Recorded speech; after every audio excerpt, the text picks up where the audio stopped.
કેમ છો વિદ્યાર્થી મિત્રો? આગળના લેક્ચરમાં આપણે પરમાણુ, તેમાં રહેલા ઇલેક્ટ્રોનની સંખ્યા, પ્રોટોનની સંખ્યા, ન્યુટ્રોનની સંખ્યા તેના વિશેનો અભ્યાસ કર્યો. બીજું આપણે શું જોયું? જો તેમાં આપણે એક્ઝામ્પલ પણ જોયા હતા કે મોલના રિલેટેડ જે એક્ઝામ્પલ હતા તે પણ આપણે ગણ્યા હતા. હવે આજના લેક્ચરમાં આપણે આગળ વધીએ તો આજનો આપણો પહેલો ટોપિક આવશે સમસ્થાનિક. શું આવશે? સમસ્થાનિક.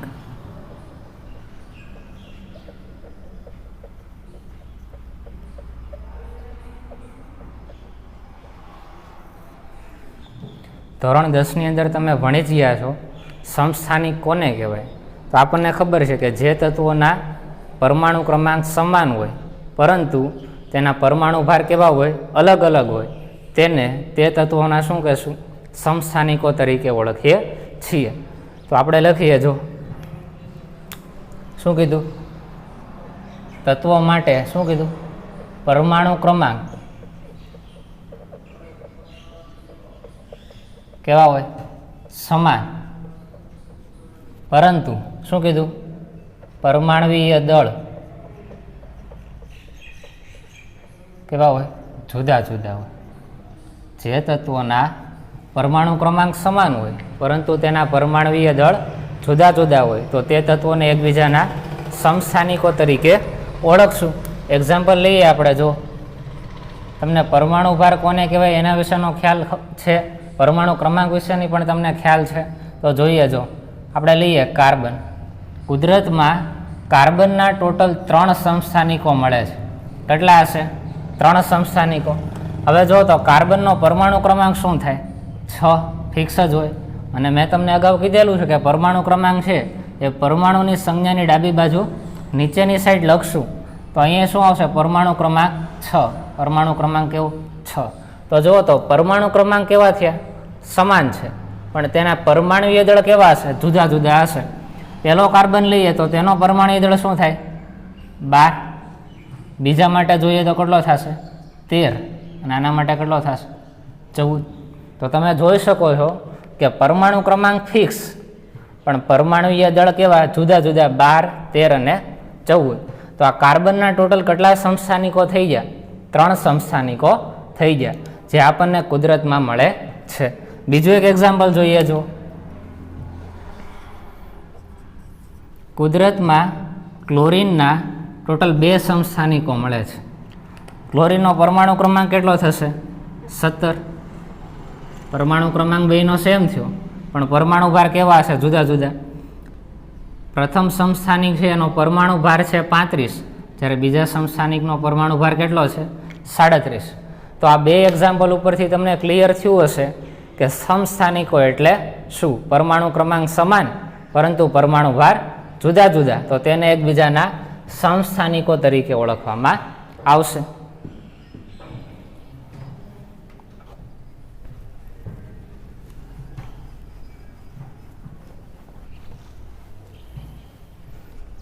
હવે આગળનો ટોપિક જોઈએ આપણે સરેરાશ પરમાણુવીય દળ. સરેરાશ પરમાણુવીય દળ વિશેની માહિતી મેળવવી. સરેરાશ પરમાણુવીય દળને ઇંગ્લિશમાં બોલવું હોય તો આપણે બોલી શકાય એવરેજ. જો સરેરાશને આપણે શું બોલીએ? એવરેજ. પરમાણુને બોલે એટમ એટલે આપણે બોલીએ એવરેજ એટોમિક માસ. એમ સરેરાશ પરમાણુવીય દળ અથવા તો બોલશું એવરેજ એટોમિક માસ. હવે જો કુદરતમાં જે તત્વો મળે છે તે તેના અલગ અલગ સમસ્થાનિકોના સ્વરૂપે મળે છે. આપણે આગળ એક્ઝામ્પલ જોયું. જો કાર્બન છે તો કુદરતમાં કાર્બનના ટોટલ કેટલા છે? 3 સમસ્થાનિકો છે. એવી જ રીતે ક્લોરીનની વાત કરીએ તો ક્લોરીનના ટોટલ 2 સમસ્થાનિકો છે. તો આપણે એમ કહી શકાય કે કુદરતમાં જે તત્વો મળે છે એના અલગ અલગ શું મળે છે? સમસ્થાનિકો મળે છે. તો આપણે પરમાણુવીય દળ માપવાનો છે પણ કેવો માપવાનો છે? સરેરાશ પરમાણુવીય દળ. તો આપણે શું કરશું? જે અલગ અલગ સમસ્થાનિકો મળે તો એનો શું માપી લઈએ? સરેરાશ પરમાણુવીય દળ. એ કઈ રીતે મપાય તેના વિશેની આપણે માહિતી મેળવીએ. હવે જો કુદરતમાં જે અલગ અલગ સમસ્થાનિકો મળે છે તેનું કુદરતમાં ટકાવાર પ્રમાણ કેવું હોય? અમુક સમસ્થાનિકો એવા હોય કે જેનું ટકાવાર પ્રમાણ વધારે હોય, જે કુદરતમાં વધારે પ્રમાણમાં મળતા હોય, જ્યારે તેનો જ બીજો સમસ્થાનિક હોય તે કુદરતમાં મળે તો છે પણ તેનું ટકાવાર પ્રમાણ કેવું હોય? ઓછું હોય. તો આપણને તે સમસ્થાનિકોનું કુદરતમાં ટકાવાર પ્રમાણ ખબર હોય અને તે સમસ્થાનિકના પરમાણુય દળ વિશેની માહિતી હોય. આ બે માહિતીના આધારે આપણે તત્વોના સરેરાશ પરમાણુય દળ માપી શકશું. તો આપણે જોઈએ, જો સરેરાશ પરમાણુય દળ એનું સૂત્ર લખવું હોય તો શું લખી શકાય? હવે શોર્ટમાં લખીશ એવરેજ એટોમિક માસ. હવે જો સરેરાશ પરમાણુય દળ બરાબર શું થાય? સિગ્મા. આપણી પાસે શું શું માહિતી હોવી જોઈએ? બે માહિતી હોવી જોઈએ સમસ્થાનિકો વિશેની. પહેલી માહિતી શું હશે? કુદરતમાં તેનું ટકાવાર પ્રમાણ કેટલું હોય, અને બીજું શું? તેનો પરમાણુય દળ. તો આ બે માહિતીનો આપણે શું કરશું? ગુણાકાર કરશું. સિગ્મા સમસ્થાનિકનું ટકાવાર પ્રમાણ એને ગુણ્યા સમસ્થાનિકનું પરમાણુય દળ, એના છેદમાં શું આવશે? સિગ્મા સમસ્થાનિકોનો ટકાવાર પ્રમાણનો સરવાળો. આ એક સૂત્ર તમારે યાદ રાખવાનું. હવે જો આને શોર્ટમાં લખવાનો પ્રયત્ન કરીએ, ટકાવાર પ્રમાણ છે એને આપણે સંજ્ઞા આપી દઈએ એફ. એફ ઓફ આઈ. આઈ એટલે શું દર્શાવશો? આઇસોટોપ. સમસ્થાનિકનું બીજું નામ થાય આઇસોટોપ. અને પરમાણુય દળ માટે તો આપણને ખ્યાલ જ છે, શું સંજ્ઞા લખીએ છીએ? એ. આપણે લખીએ એ ઓફ આઈ. ખ્યાલ આવશે? ટકાવાર પ્રમાણને આપણે શું કહેશું? એફ ઓફ આઈ. તો આપણે સૂત્ર લખીએ, જો એવરેજ એટોમિક માસ બરાબર સિગ્મા એટલે શું થાય? જેટલા સમઘટકો હશે એ બધાનો આપણે શું કરશું? સરવાળો કરશું. શું થશે? ટકાવાર પ્રમાણ એટલે કે એફ ઓફ આઈ ઇન્ટુ પરમાણુય દળ એ ઓફ આઈ. છેદમાં શું આવશે? સિગ્મા એફ ઓફ આઈ. આ સૂત્રનો ઉપયોગ કરીને એવરેજ એટોમિક માસ મેળવી શકાય, અથવા તો આપણે એને ગુજરાતીમાં શું કહીએ છીએ? સરેરાશ પરમાણુય દળ મેળવી શકાય. આના આધારિત આપણે એક્ઝામ્પલો જોશું. હવે જો પહેલું એક્ઝામ્પલ તમને આપેલું છે, સરેરાશ પરમાણુય દળ મેળવો. તમને સમસ્થાનિકો આપેલા છે. જો કાર્બનના ટોટલ કેટલા સમસ્થાનિકો હોય? 3 સમસ્થાનિકો હોય, C12, C30, C40. બીજું શું આપ્યું છે? સાપેક્ષ પ્રચુરતા. ટકાવાર પ્રમાણ છે. જો સાપેક્ષ પ્રચુરતાનો મિનિંગ થાય કુદરતમાં કેટલા ટકામાં તે મળશે. તો એનો મિનિંગ એમ થયો કે આ ટકાવાર પ્રમાણ આપ્યું છે, ટકાવાર પ્રમાણને આપણે શું કહીએ છીએ? એફ ઓફ આઈ. આપણને શું આપી દીધું? એફ ઓફ આઈ. અને છેલ્લે જુઓ તો શું આપ્યું છે? પરમાણુય દળ. પરમાણુય દળ માટે આપણે શું બોલીએ છીએ? એ ઓફ આઈ. તો અહીંયા લખી નાખીએ કે આ શેની વેલ્યુ છે? એ ઓફ આઈ. જો અહીંયા પરમાણુય દળ છે એ એટોમિક માસ યુનિટમાં આપેલા છે. એનો મિનિંગ એમ કે એક પરમાણુનું દળ આપેલું હશે. હવે જો આ બધી વેલ્યુનો ઉપયોગ કરીને આ સૂત્રમાં કિંમત મૂકી દઈએ તો આપણને કાર્બનનો સરેરાશ પરમાણુય દળ મળી જશે. તો આપણે મૂકીએ, જો આ સૂત્રમાં આપણે વેલ્યુ મૂકીએ, એવરેજ એટોમિક માસ. એવરેજ એટોમિક માસ બરાબર આ શું છે? સિગ્મા એટલે આપણે સરવાળો કરશું. પહેલા માટે લઈ લઈએ. જો પ્રથમ સમસ્થાનિક છે એના સાપેક્ષ પ્રચુરતા એટલે કે એફ ઓફ આઈ. આના માટે આપણે કહી દઈએ F1, આને આપણે કહી દઈએ F2, અને આપણે કહી દઈએ F3. તો આના માટે શું બોલશું આપણે? A1, A2 અને શું બોલીએ? A3. તો આના માટે આપણે સૂત્ર બનાવીએ. શું થાય? જો સરવાળો કરવાનો છે. ટોટલ કેટલી વાર થશે? 3 સમસ્થાનિકો છે એટલે 3 વાર સરવાળો થશે. પહેલા માટે લઈએ તો આપણે શું લખીએ? F1 ગુણ્યા શું થશે? A1. આ બેનો ગુણાકાર કરશું. સિગ્મા છે એટલે પાછો બીજો સમસ્થાનિક લઈએ. બીજા સમસ્થાનિક માટે જો તો C30 માટે શું લખી શકાય? F2 ઇન્ટુ A2 પ્લસ ત્રીજા માટે શું થશે? F3 into A3. છેદમાં શું આવશે? સિગ્મા એટલે સરવાળો ટકાવાર પ્રમાણનો સરવાળો, એટલે આપણે લખી નાખીએ જો f(1) plus f(2) plus f(3). હવે અહીંયા આપણને વેલ્યુ આપી છે, અહીંયા મૂકી દઈએ. એવરેજ એટોમિક માસ બરાબર f(1) ની વેલ્યુ એટલે કે ટકા કેટલા આપેલા છે જુઓ તો 98.892 લખીએ અહીંયા જો 98.892 ગુણ્યા A1 તેનો પરમાણવીય દળ કેટલો આપેલો છે 12, તો મૂકી દઈએ અહીંયા 12 પ્લસ f(2) એટલે કે બીજો સમસ્થાનિક છે એની સાપેક્ષ પ્રચુરતા અથવા તો ટકાવાર પ્રમાણ કેટલું છે 1.108 1.108 એના ગુણ્યા એનું પરમાણવીય દળ લખીએ કેટલું છે 13.00335. આ બીજાનો સરવાળો થયો.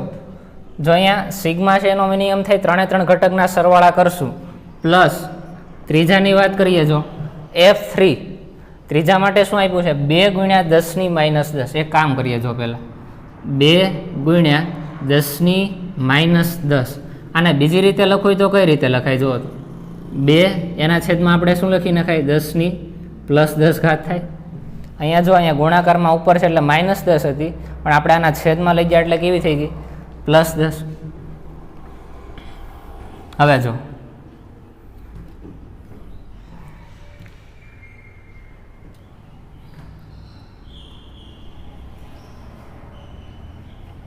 અહીંયા રકમમાં ચેન્જ કરજો 2 ગુણ્યા 10⁻2 ઘાત છે. કેટલી ઘાત છે 2 ઘાત. અહીં લખી નાખીએ 2 ગુણ્યા 10⁻2 ઘાત. અહીં છેદમાં જાય એટલે કઈ થઈ જશે પ્લસ. આને બીજી રીતે લખવું શું લખાય 2 ભાગ્યા 10⁻2 ઘાત એટલે એકની પાછળ કેટલા 0 આવશે 2 0 આવશે. તો 2 ભાગ્યા 100 એટલે શું લખી નખાય 0.02 લખાય કે ન લખાય? તો આપણે આ લખી નાખીએ જો આના બરાબર શું લખી શકાય 0.02. f3 ની વેલ્યુ થઈ તો મૂકી દઈએ જો 0.02 ગુણ્યા ત્રીજા સમસ્થાનિકનું પરમાણુ દળ કેટલું છે 14.00317 છેદમાં શું આવશે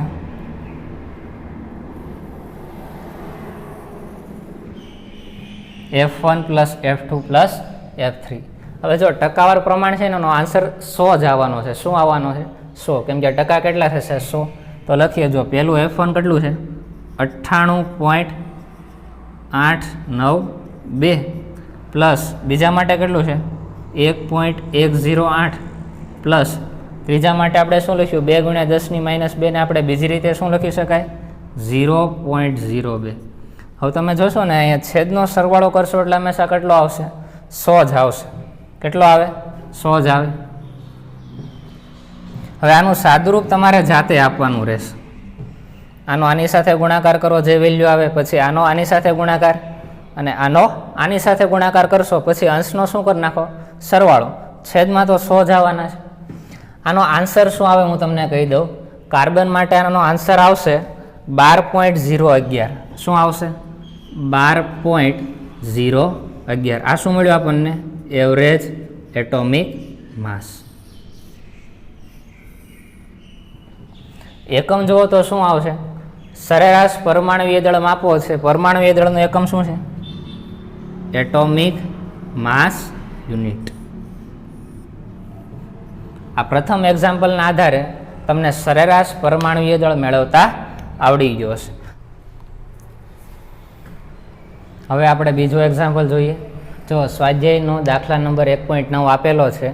અહીંયા સમસ્થાનિક આપેલા છે ક્લોરીન. ટોટલ 2 સમસ્થાનિકો ક્લોરીનના હોય, ક્લોરીન 35 અને ક્લોરીન 37. હવે જો તો ક્લોરીન 35 હશે એ કુદરતમાં 75.77% જેટલું મળે. કેટલું મળે 75.77%. C30 ક્લોરીન 35 મળે, જ્યારે Cl37 એ કેટલું મળશે 24.23%. તેના પરમાણુય દળ પણ આપી દીધેલા છે. સાવ ઇઝી થઈ ગયું. જો આપણા માટે શું હશે f1, આ શું થઈ ગયો f2, આ a1 અને આ શેના માટે a2. A2 તરીકે વર્તે. આપણી પાસે સૂત્ર છે જો એવરેજ એટોમિક માસ બરાબર શું લખશું જો એવરેજ એટોમિક માસ બરાબર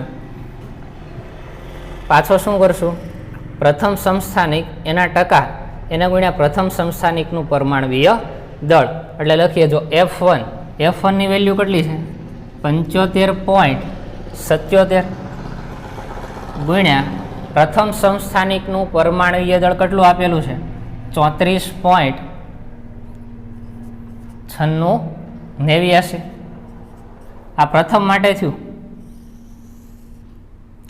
સિગ્મા છે એટલે પાછો સરવાળો કરીએ. બીજા સમસ્થાનિક માટે જોઈએ જો શું આવશે 24.23%. ટકાવાર પ્રમાણ ગુણ્યા એનું પરમાણવીય દળ કેટલું છે 36.9659. અહીંયા જો બે સમસ્થાનિક છે. હવે જુઓ તો છેદમાં શું આવે ટકાવાર પ્રમાણનો સરવાળો. ટકાવાર પ્રમાણ જોઈએ કેટલું છે 75.77% પ્લસ 24.23%. જો છેદ તો ફિક્સ જ થઈ જશે શું આવશે 100 જ આવશે. આનું સાદુરૂપ પણ તમારે જાતે આપવાનું. એવરેજ એટોમિક માસ બરાબર આનો ગુણાકાર કરશો અને આનો ગુણાકાર કરો એ બેની વેલ્યુ જે આવે એનો સરવાળો કરો છેદમાં 100 આવશે. તો જોઈએ ક્લોરીન માટે શું આવે જુઓ તો આપણે આગળ જોયેલું છે ક્લોરીનનો પરમાણવીય દળ શું આપેલો છે 35.5. એ 35.5 જે ક્લોરીનનો પરમાણવીય દળ આપણે આગળ જોયો હતો એ શું છે રિયલમાં ક્લોરીનનો સરેરાશ પરમાણવીય દળ છે. એટલે એવરેજ એટોમિક માસની વેલ્યુ આપણે ગણીએ તો શું આવે 35.5. તો તમને ખ્યાલ આવી ગયો હશે કે આપણે જે 1 થી 20 તત્વો જોયા હતા એમાં ક્લોરીનમાં આપણે 35.5 શા માટે લખ્યો તો એ એક ક્લોરીનનો પરમાણવીય દળ નથી પણ ક્લોરીનના જે બે સમસ્થાનિકો હતા તેના પરમાણવીય દળને આપણે શું લઈ લીધો હતો સરેરાશ લઈને લખેલો હતો. તો આ બીજો એક્ઝામ્પલ થઈ ગયો. હવે આપણે નવો દાખલો જોઈએ. સ્વાધ્યાયનો દાખલા નંબર 1.32. હવે જો સમસ્થાનિક ચેન્જ કર્યા અહીંયા. કુદરતમાં આર્ગોનના ટોટલ 3 સમસ્થાનિકો મળે. આર્ગોન 36, આર્ગોન 38 અને આર્ગોન 40. કુદરતમાં કેટલા ટકા મળે એ જોયું. જો આર્ગોન 36 છે એ કુદરતમાં 0.337% મળે. સૌથી વધારે કયો મળે છે આર્ગોન 40. 99.600% કુદરતમાં આર્ગોન 40 મળે છે. મોલર દળ આપેલા છે. મોલર દળ એટલે શું કે 1 મોલનું જે વજન હોય તેને શું કહીએ મોલર દળ કહીએ. જો મોલર દળ હશે એ બે પ્રકારના હશે. મોલર દળ આપણે ભણી ગયા ને ગ્રામ પરમાણવીય દળ અને ગ્રામ આણવીય દળ. ગ્રામ પરમાણવીય દળ કોને કહેતા હતા 1 મોલ પરમાણુના દળને ગ્રામ પરમાણવીય દળ બોલીએ જ્યારે 1 મોલ અણુના દળને ગ્રામ આણવીય દળ બોલીએ. ગ્રામ પરમાણવીય દળ અને બીજું શું આવે ગ્રામ આણવીય દળ. મોલર દળ કાંઈ નથી. મોલર દળ કોને કહેવાય 1 મોલ. 1 મોલ એટલે કેટલો કે એવોગેડ્રો. 1 મોલનું જે દળ મળે તેને શું કહેવાય મોલર દળ. તો 1 મોલ પરમાણુનો દળ તો ગ્રામ પરમાણવીય દળ અને 1 મોલ આણવીયનું દળ તો ગ્રામ આણવીય દળ.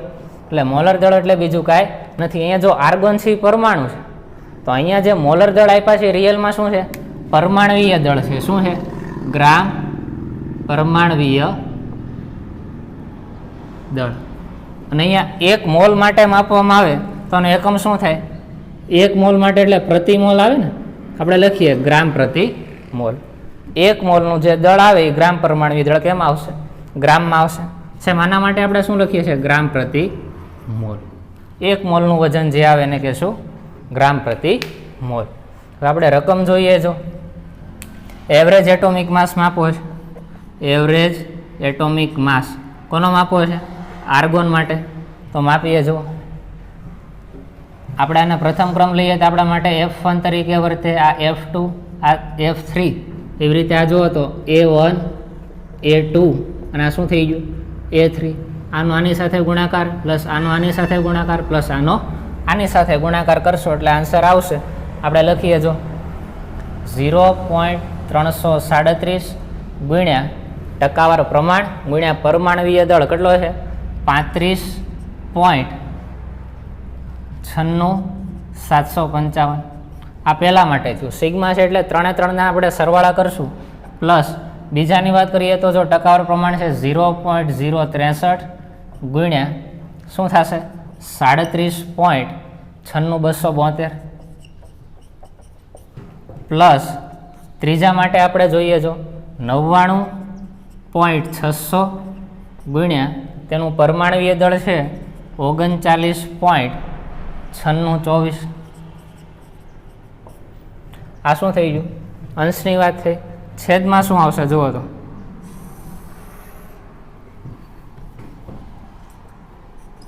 એવરેજ એટોમિક માસ. છેદમાં શું આવે? ત્રણે ત્રણ સમસ્થાનિકોના ટકાના સરવાળા કરીએ 0.337 પ્લસ 0.063 પ્લસ 99.600. છેદ તો તમને ખ્યાલ જ છે શું આવવાનું છે? 100 જ આવશે. તો આનું સાદુરૂપ આપીએ એવરેજ એટોમિક માસ. આર્ગોનનો એવરેજ એટોમિક માસ તમને મળશે 39.948. 39.948. હવે આપણને ખ્યાલ જ છે જો આર્ગોનનું પરમાણવીય દળ આપણે કેટલું લઈએ છીએ? 40. ખ્યાલ છે ને? આર્ગોન માટે આપણે શું લઈએ છીએ? 40. આ નિયર અબાઉટ એટલું જ છે જો 39.948. એટલે આના 40 પણ તમે લખી શકો. એકમ શું લખશો જો તો એનો ગ્રામ પરમાણવીય દળ અથવા તો મોલર દળનો એકમ શું છે? ગ્રામ પ્રતિ મોલ. તો આ વાત થઈ એવરેજ એટોમિક માસની.